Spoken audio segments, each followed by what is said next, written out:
Welcome back, everyone. It's great to have you with us again as we continue our deep dive into modern Indian history. Absolutely. Last time we sort of set the stage. Yes. And, this is going to be especially great, I think, for our UPSC aspirants out there who are, prepping for the GS1 modern history section. And really anyone who just loves a good story. Right.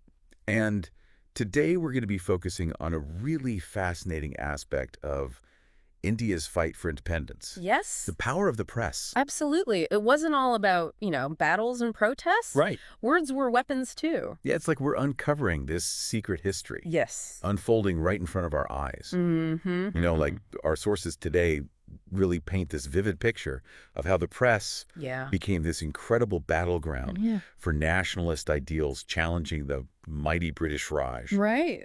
And it all started with really understanding why a free press was so important.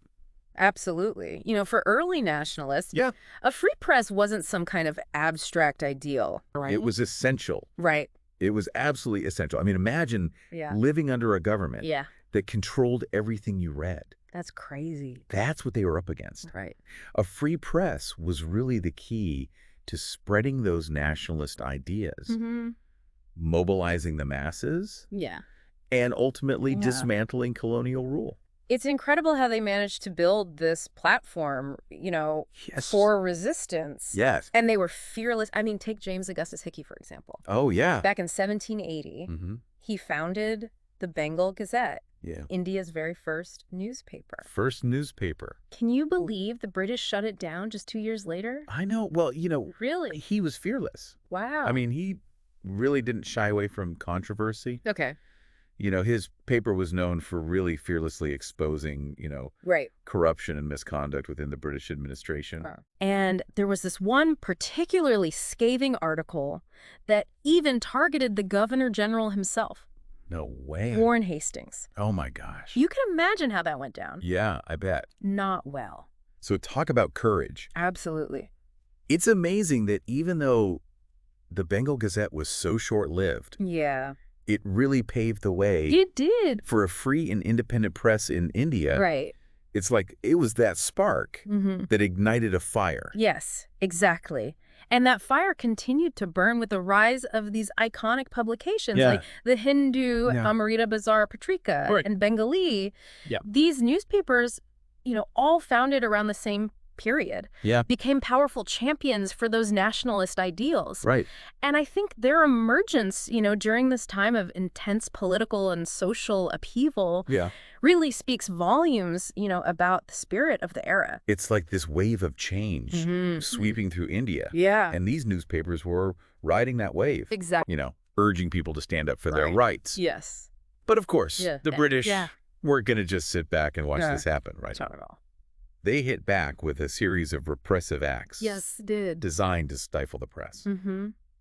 Yeah, we're talking about the Vernacular Press Act of 1878. Right. Which specifically targeted publications in Indian languages. Oh, wow. Which were seen as a greater threat to British authority. I see.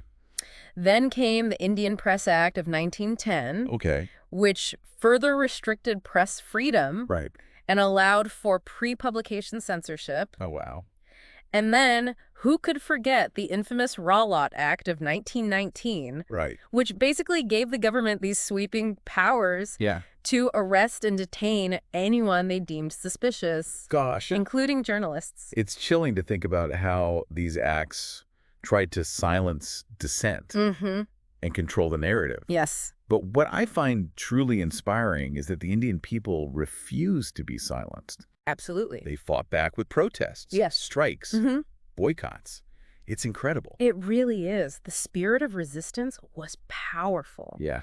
And there were countless individuals who put their lives on the line to defend the right to a free press. Yeah. One such figure was Bal Gangadhar Tilak. Okay. Yeah. A prominent nationalist leader and journalist. Yeah. He was repeatedly imprisoned for his writings. Oh, wow. Which criticized British policies and called for self-rule. Wow. And he famously declared, "Swaraj is my birthright and I shall have it." That's such a powerful statement. It is.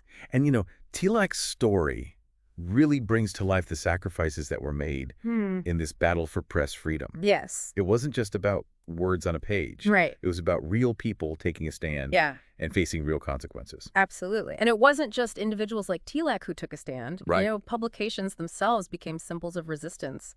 Right. You know, Amrita, Bazar, Patrika, for instance. Yeah. They cleverly outsmarted the Vernacular Press Act. Really? By switching from Bengali to English overnight. Wait, seriously? Yes. That's incredible. It's amazing. It's like they were playing a game of chess. Exactly. With the British. Yeah. Always one step ahead. Always one step ahead. It highlights the ingenuity and the resilience of that nationalist press. Right. They were determined to find ways to reach the people. To get the message out. To keep that flame of resistance burning bright. And then, of course, there's Gandhi. Yes. A figure who truly understood the power of the pen. Absolutely. He used publications like Young India and Navajivan. Yes. Not just to report the news, but to shape public opinion. Yes. And to mobilize the masses. Absolutely. He was a master communicator. Right. He understood that words could be just as powerful as any weapon. Yeah. And he brilliantly connected his philosophy of satyagraha, nonviolent resistance, to the power of the press. Okay, help me understand this connection a little bit better. Sure. I know satyagraha is about nonviolent resistance. Yes. But how did that translate into the realm of journalism? Well, think of it this way. Okay. Satyagraha is about exposing injustice, appealing to the conscience of the oppressor, and ultimately winning them over through moral persuasion. Right. And the press became a vital tool for achieving this. Right. Gandhi used his publications to expose the injustices of British rule, to appeal to the conscience of the British people, and to inspire Indians to resist oppression nonviolently. So it was like this two-pronged approach, exactly, challenging the British on the ground through nonviolent protests, and challenging them in the court of public opinion through the press. Exactly, and it was remarkably effective. Wow. Gandhi's writings resonated with millions of Indians, galvanizing them to join the movement for independence. It's amazing to think about how these newspapers and journals, often published on a shoestring budget, managed to have such a profound impact on the course of history. It speaks to the power of ideas. Yeah. The power of a free and independent press to challenge the status quo and to inspire change. Then while there were setbacks. Yes, of course. The struggle for press freedom did achieve some significant victories. Right, like the repeal of the Vernacular Press Act in 1882? Yes. That must have been a huge win. It was a huge win for the nationalist movement. For the movement. It was a testament to the tireless efforts of journalists and activists who never gave up the fight. Right. And even the Government of India Act of 1919, while far from perfect, did grant some limited press freedom. These were small victories. But they demonstrated that the struggle was making a difference. And they laid the groundwork for the vibrant and independent press. Absolutely. We see in India today, right? Absolutely. The legacy of this struggle is immense. Yeah. It shaped the very foundations of India's democracy. Right. It reminds us that a free and fearless press is essential for holding power accountable and ensuring the rights of all citizens. This whole conversation has been such an eye-opener. It's fascinating, isn't it? It is. I'm curious, though, how does this historical context tie in to the challenges journalists face today? That's a great question. Especially in the digital age. That's a great question, and it's something our UPSC aspirants should be thinking about. Okay. While the fight for press freedom might look different today, the core principles remain the same.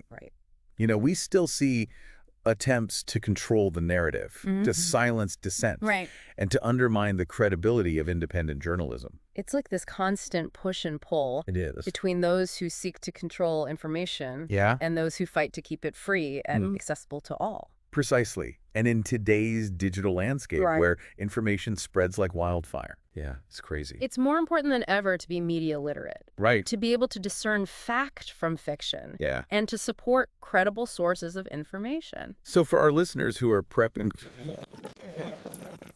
should they be thinking about this historical context when they're analyzing contemporary issues related to press freedom in India? They should be asking critical questions. Okay. Like, how do we balance freedom of expression with the need for responsible reporting? Right. How do we combat misinformation and fake news? Yeah, that's a big one. How do we ensure that the press remains a powerful force for good in society?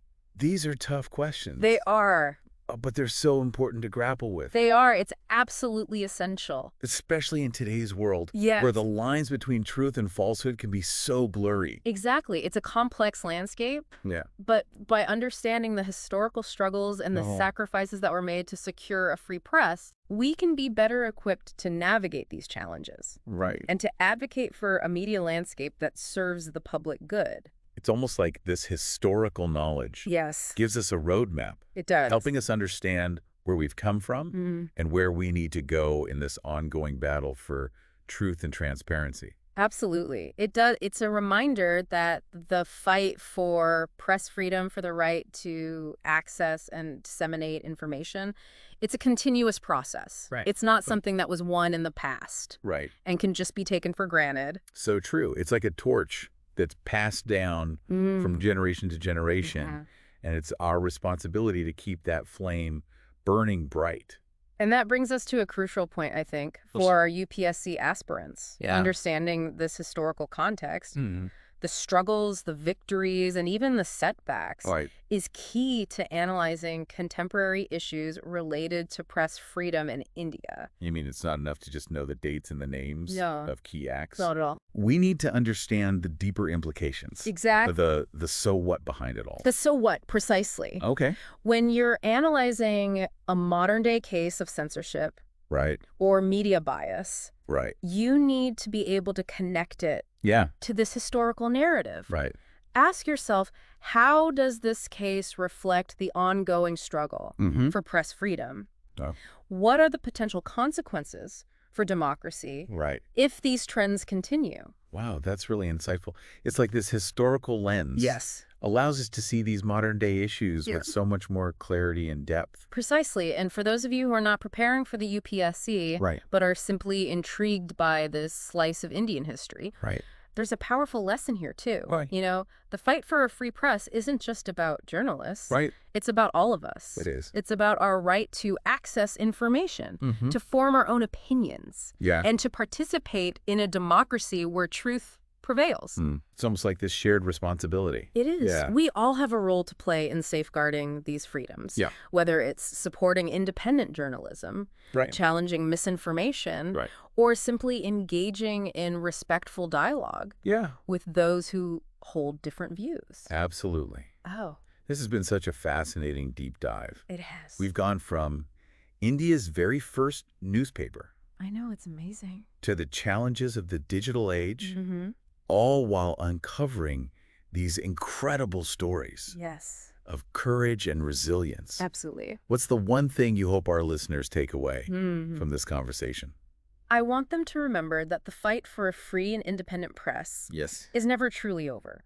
It's a fight that demands constant vigilance, critical thinking, and a willingness to speak truth to power, no matter how challenging it may seem. That's a powerful message. It is. And it's one that resonates deeply, especially in today's world. Indeed. And as we conclude this deep dive, let me add one final thought. Okay. We focused on India today. But these themes are universal. The fight for a free press is a global one. It is. And it's more important than ever to stand up for the rights of journalists. And to protect the free flow of information. So well said. And on that note, a huge thank you to our expert for sharing your insights with us today. It was my pleasure. And to all our listeners. Yes. Thank you for joining us on this incredible journey through history. Absolutely. Don't forget to like, subscribe, and share this episode with anyone who might be interested in learning more about India's fascinating past. It's a great story. Until next time, keep exploring, keep questioning, and keep the conversation going.